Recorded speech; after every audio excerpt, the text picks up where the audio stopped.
बिस्मिल्लाहिर्रहमानिर्रहीम अस्सलाम वालेकुम जी प्यारे भाई की हाल जी ठीक ठाक हो। उम्मीद करना सारे भाई ठीक ठाक होंगे। वैलकम जनाब साढ़े YouTube channel Ibrahim pigeon point दे इंशाल्लाह सारे दोस्तों मोस्ट वैलकम जनाब। ए देख लो जी माशाल्लाह गोल्डन बच्चे जे जनाब मेरी 4 गोल्डन बच्चे जे ठीक हो गया और एक बच्चा जड़ा सियालकोटी जे एक बच्चा सियालकोटी जे माशाल्लाह। बाकी गोल्डन बच्चे जे माशाल्लाह क्रॉस बच्चे ने माशाल्लाह उड्डन वाले।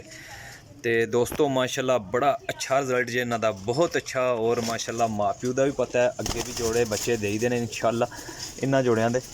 ते बच्चे ये हाली कली कली दे होए जे माशाल्लाह ते फुल हैल्थी ते पूरे एक्टिव जे माशाल्लाह। पिछे हो यार चाचा की करना। लो हाँ जनाब टोटल 5 पीस जे 5 बच्चे ठीक हो गया। दोस्तों नंबर मेरा नोट कर लो 0307 15 39 639 कॉल एंड व्हाट्सअप जे। बड़े आउट क्लास दे बच्चे जे अखां हाली साफ करनियां ने माशाल्लाह उडारियां लैंदे जे बहुत ही शानदार बच्चे जे माशाल्लाह। बच्चों दे ये बच्चे इंशाल्लाह जिथे भी जाणगे इंशाल्लाह अपना आप वहाणगे और अच्छी कैटागरी के बच्चे होणगे जे ठीक हो गया जी।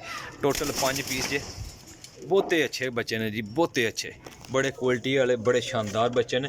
5 बच्चे तो 1500 रुपये पर लब्भणगे जे 5 बच्चे 1500 रुपये पर ने। जिस मेरे भरा वीर नूं समझ विच आ जाणगे वो भरा मेरे नाल रबता कर सकता है। लोकेशन मेरी जेलम सरायल मगीर जे कारगो आल पाकिस्तान जे। अच्छा वैक्सीन हुई है टीके लगे ने माशाल्लाह ठीक हो गया जी।